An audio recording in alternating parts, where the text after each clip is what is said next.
हे काय? असा प्रश्न तुम्हाला नक्कीच पडला असेल. याचं उत्तर संपूर्ण व्हिडिओ पाहिल्यावरच कळेल. हे का करायचं, कशासाठी, याचा उपयोग काय आहे हे कळणारच आहे. आपल्याला तर माहितीच आहे, सध्या आमराई सगळीकडे बहरलेली आहे.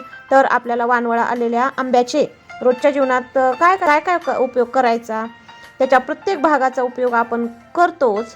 तुम्ही सुद्धा करता का? जरूर सांगा. आंब्याच्या कोई स्वच्छ धुवून करून वाळवून त्याची मिक्सरमध्ये पावडर करून घेतली. चाळणीतील जाडसर वरची पावडर ती आवळा, शिकेकाई, रिठा, मेथी, कांदेबिया यांच्या पावडरमध्ये मिक्स केली. मेहंदीचे पाणी ज्यात चहा, कॉफी पावडर घालून उकळलेल्या पाण्यात ही पावडर घातली व चाळलेली बारीक पावडर दुसऱ्या बरणीत भरून ठेवली. त्याचा उपयोग पुढच्या व्हिडिओमध्ये नक्की सांगणार आहे, तर व्हिडिओ तो पण पहा.